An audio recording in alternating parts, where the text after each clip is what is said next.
Good morning, Bucknutters. Welcome to the Bucknuts Morning 5 here on Friday, August 18th, 2023. I am Dave Biddle. I'm going to be joined by Jonah Booker in just a moment.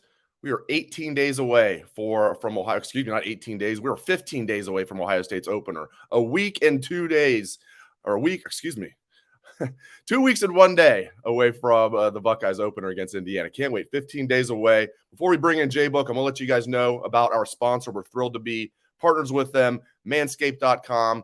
It is the nation's #1 company for men's grooming, and that's a reason this company's blown up like it has. It's an absolute great company. I'm a customer. I love it, and because of the Bucknuts Morning 5, you can go to manscaped.com. You can use the code Bucknuts. You can get 20% off of any order and free shipping. So go to manscaped.com, use code Bucknuts, get 20% off and free shipping. Again, I highly recommend it. I have many friends, family members who use it. We have staff members of Bucknuts, and it gets high reviews across the board. So go to manscaped.com, use code Bucknuts, get 20% off and free shipping. Gotta love that. So unlock your confidence and always use the right tools for the job with Manscaped. All right, let's talk some football. Let's bring in Jonah Booker. All right, they have a scrimmage tomorrow. Then they're going to be 2 weeks away from the season opener. I finally got that right, I think. So I feel like Ryan Day is going to meet with us on Monday. If I was a betting man, J-Book, I think he's going to name a starter on Monday. I don't know if that's definitely going to happen, but that's my bet. When do you think he's going to name a starter? And more importantly, who do you think the starter will be? Yeah, I think it's going to be Monday, Dave. Today or Saturday is moving day when it comes to the scrimmage. I'm sure they have enough data points up here, but this right here is an important scrimmage for a lot of those guys that are pretty much neck and neck. So Monday, I do think we will hear who the quarterback is. You asked me who do I think is going to be. To be honest, I have no idea, Dave. I have no idea right now, and I know that's a cop out answer, but it's the honest truth. I don't know who is going to be the starting quarterback because depending on who you listen to, some days Kyle seems like he has a good day. Some days it sounds like Devin is the guy. So I think it's just going to be a matter of, all right, we're heading to Indiana. Do we feel comfortable with the guy? I do feel comfortable saying this, Dave. Whoever they decide the starting quarterback is, everybody, as far as Buckeye Nation, get behind this kid. I'm sure there's fractions of the fan base that wants Devin or wants Kyle. To me, it really doesn't matter. I just want whoever's going to win the job, lace them up. Let's go play some football. Go out there and put a butt whooping on Indiana, and then we can all look back, cheer as a fan base, and say, "Hey, Ryan Day made the right decision." Because the thing with me, Dave, I trust Ryan Day and Corey Dennis to make the right decision. Their quarterback development has been impeccable. So when those guys make the decision, I'm going to roll with them because I think whoever that starting quarterback is going to be is going to put up big numbers.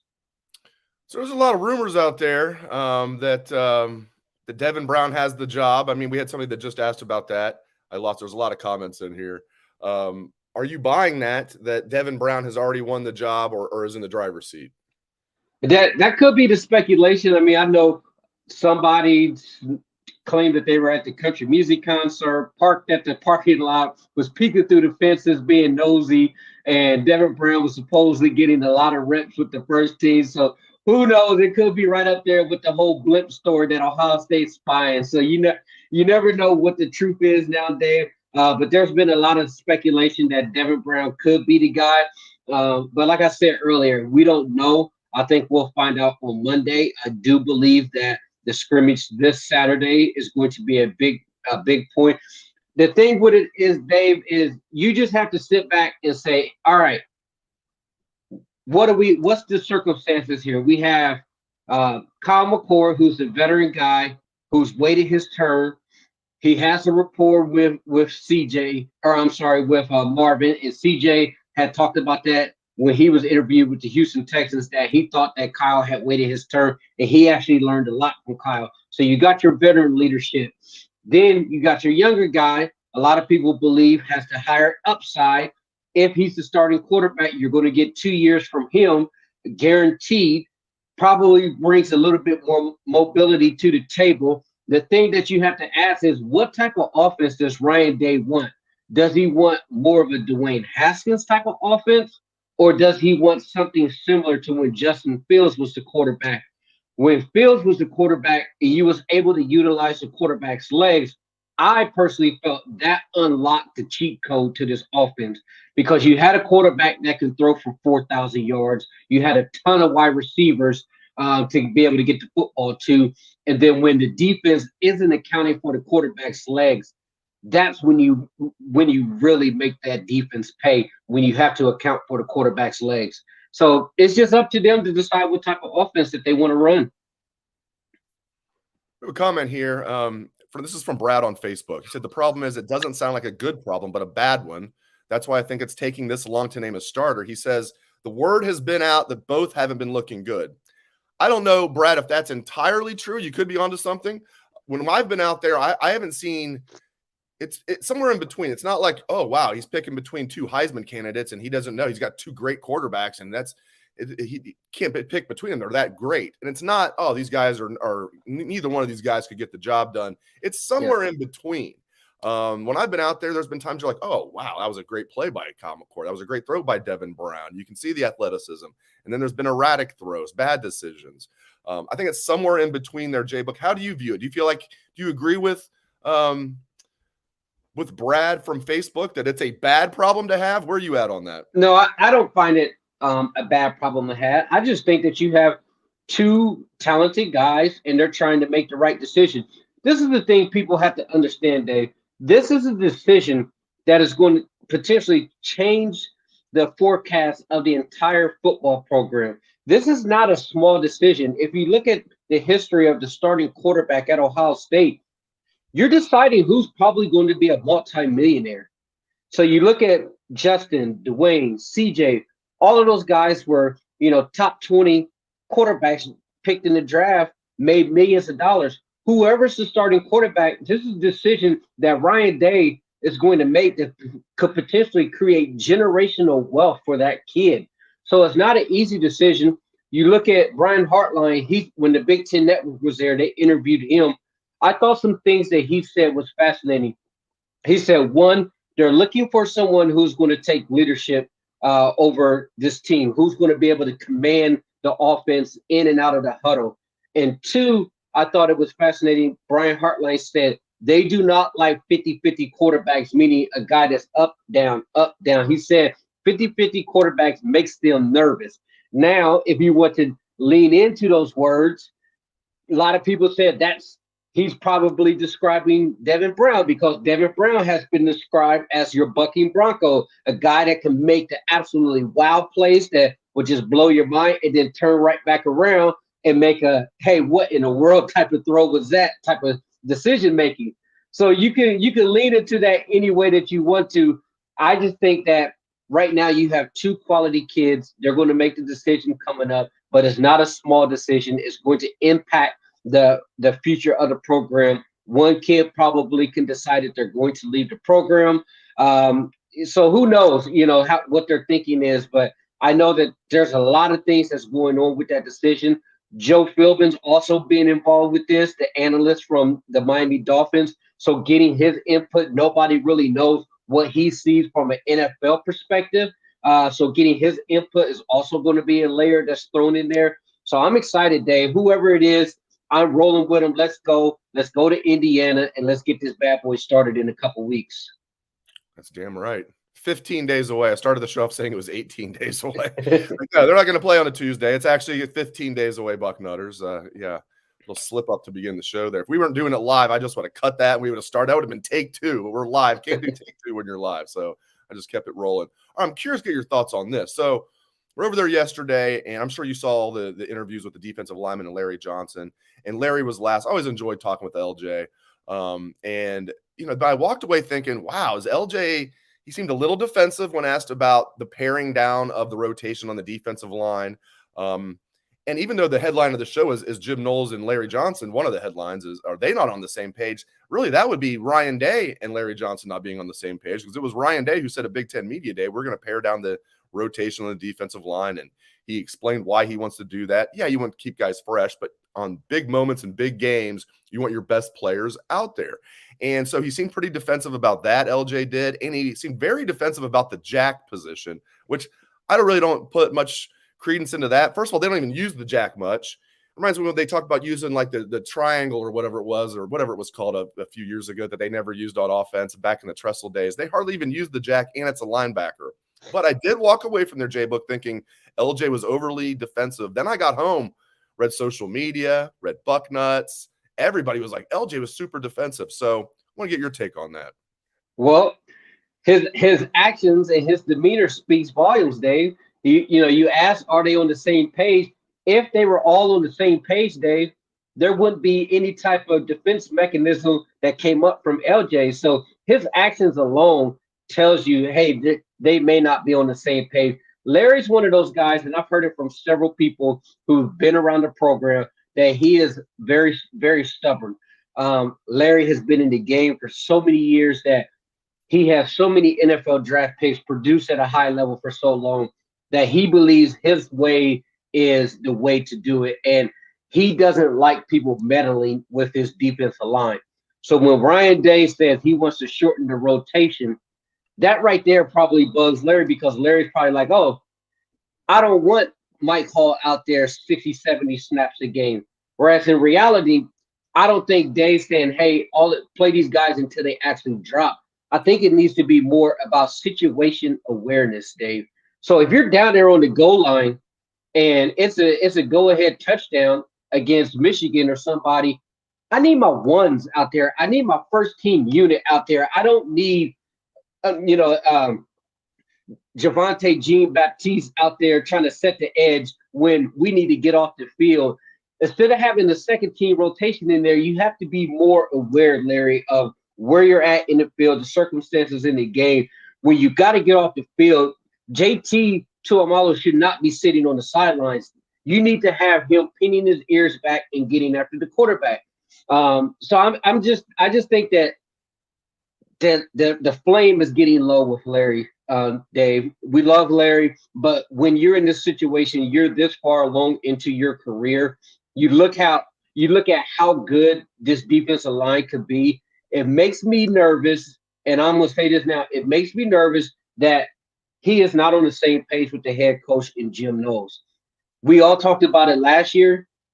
We thought that Jim Knowles and Larry, and they even had kind of a back and forth. Do you remember that press conference last year where they kind of had like a back and forth talking about the jack position, where Larry was like, no, I don't want Jack Sawyer playing the jack position. He needs to be playing his natural position. And him and Jim was going back and forth with each other last year. And I felt like, wait a second, that's red flags right there, to where these guys are going back and forth in front of the media. So that tells you kind of what's going on behind closed doors. And this is on Ryan Day, and I like Ryan Day a lot. And I know it's tough. You got a legend in Larry Johnson, but if he's not listening to your marching orders, that's on you as the head coach to make sure he is listening to your marching orders. Yeah, you might be half his age almost, and I know that's got to be tough for Coach Day. When he cleaned house, the other year, a couple years ago on defense, what did he do? He cleaned house except for LJ. Okay, so right. A lot of people say if you're going to clean house, you should have just cleaned house altogether. But then we all know, I talked to these young defensive linemen like Kenyatta Jackson and some of these guys. What's the main, is we've mentioned many times, what's the main reason you picked Ohio State?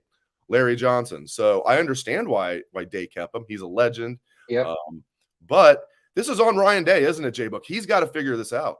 It is. And as Sue and everybody in the chat said, they're saying right now, Larry Johnson was 100% correct about Jack Sawyer. Jack Sawyer had no business playing the jack position. He belongs with his hand in the dirt, getting after the quarterback. He is not a jack. And I thought it was fascinating that Larry yesterday asked I think it was the legendary Tim May was asking him about the jack position. And Larry was like, I don't coach him. I don't coach those guys. So, Mitchell Melton, those type of guys who are potentially playing the jack position, I can see where Larry could be upset to where he's saying, all right, we want this kid to reach his full potential. But a guy like Mitchell Melton, who hasn't played a lot of football, he's 50-50 right now. He's playing a little bit of the defensive end. He's going, learning the jack position.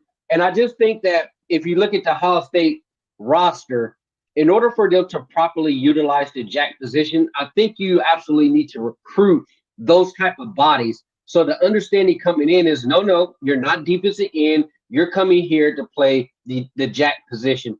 So I know they talk about having CJ Hicks experimenting with the jack.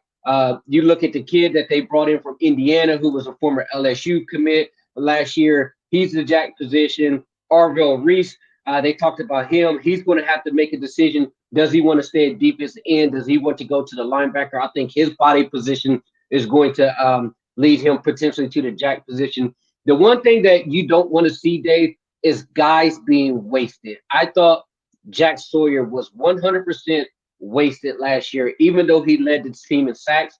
The last thing that you want to see is have another Baron Browning type of situation to where the coaches cannot figure out where to play this kid. He's extremely talented, but they screwed up his career because they was moving kids back and forth, and they never really got to settle down at one position and flourish and utilize their skills. One guy who will not be playing the jack position is Tywone Malone, but I feel like we're not talking about him enough. He looks really good at defensive tackle.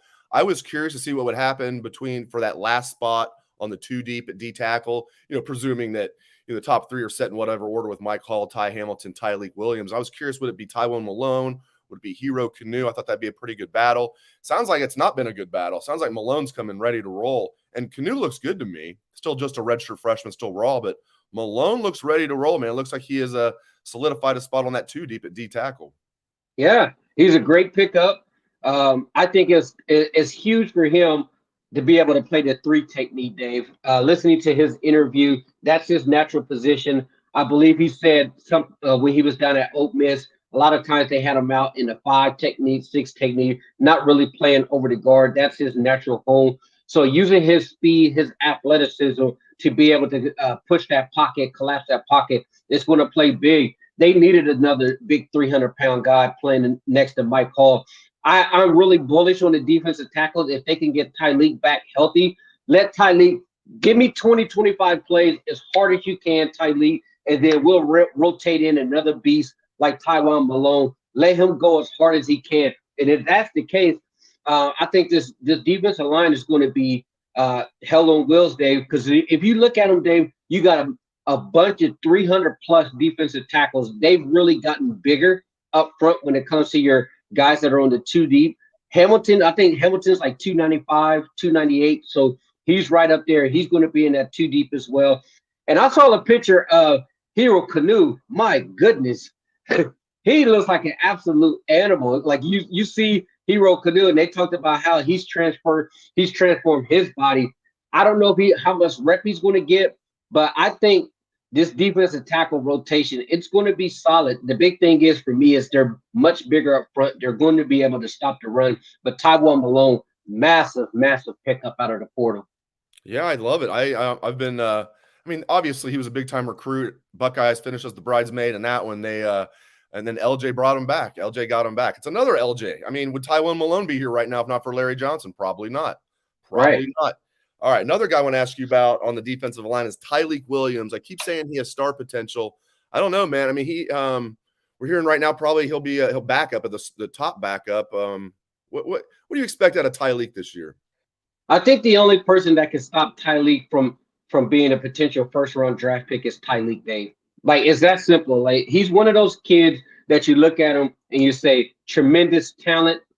Can he put it together?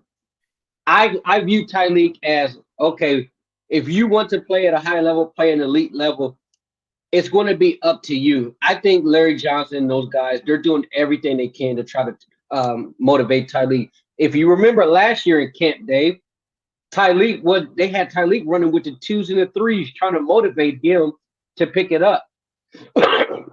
Excuse me. So I just think that if he could put it together, he has the potential. I'm afraid, Dave, that we may look back at Ty-Leek's career and look at what he's doing in the NFL and say he's one of those guys that's better in the professional ranks than he was in college. And you see it all the time. Sometimes the light comes on a little bit later. So I'm hoping that Ty-Leek can be motivated. He's back from that injury, knee injury he said that he sustained early in the camp. So if his attitude is right and he's right there, clear mind, focused, dialed in, ready to fight with his brothers, then I think Ty-Leek's going to have a major impact. But at the end of the day, it's going to be up to Ty-Leek what type of player he wants to be. I was going to finish the show talking about the offensive line. That's exactly what we're going to do. And we have Chad from YouTube popped in a question right before I was going to segue to that. So Chad thinking along right with us. Chad, he said, JB and David, love your take on the late switch with Josh Simmons moving to left tackle and flipping Fryer back to right tackle. Josh Jimmy Simmons. He is Josh Simmons, but it's just like a nickname within the team is Jimmy. So we're going to call him Josh Simmons, Josh Jimmy Simmons, whatever. Yeah, J-Buck, I am curious to get your take on that. What do you feel like, what's your confidence level in Simmons at left tackle? I keep saying, man, if he can be a good left tackle, he didn't have to be elite, although elite would be fine with me. If he can be a good starting left tackle, I feel like the other pieces are going to fall into place with this offensive line. But to answer the question, what do you feel like, how do you feel about Simmons at left tackle and Josh Fryer at right tackle? I feel good about it.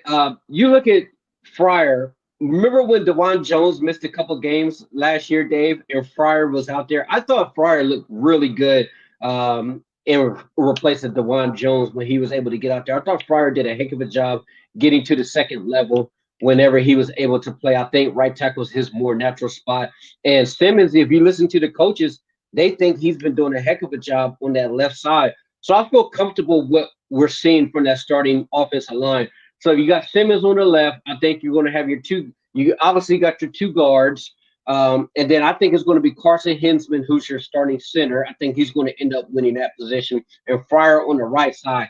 I feel really good now, Dave, about that starting offensive line. They're now at the point that they've identified those top 5 guys. Okay, let's gel. Let's come together. Let's build that rapport, the communication. And if you listen to those guys, Carson Hinsman talk, he said there are times in practice where that starting offensive line, they've been dominant. I know a lot of people talk about some of the things that have been going wrong with the offensive line, but from what I've been hearing is not necessarily that the second team defensive line has been horrible. It's that when they're all together going against the first team defensive line, that's when you obviously are going to see some type of issue. But as far as the first team unit, those guys, I think they're going to be rock solid. And if you listen to those players' interview, they've had their times in practice where they've got the best of the defensive line, which makes me happy to hear. Makes me happy to hear too. And I wasn't sure what to make of Simmons because I think he had a good year at right tackle last year as a redshirt freshman at San Diego State. He graded kind of low because of pre-snap penalties. Hopefully they can clean that up. I thought, the little I watched of film, I thought he looked pretty good last year, really good. So it's good to see that he's at left tackle. I think Josh Fryer was a great fit at right tackle with his long arms, big guy, 6'6", 313. So yeah, man, I'm with you. I'm feeling suddenly good about the O-line. Great stuff as always from Jonah Booker. Really appreciate it, Jay Book. Thanks to all of you for tuning in. Thanks for the questions and comments, and just thanks for listening to the Bucknuts Morning 5 Monday through Friday. Really appreciate you guys. Thanks again to Jay Book. Thanks to all of you. Hope everyone has a great day and a great weekend.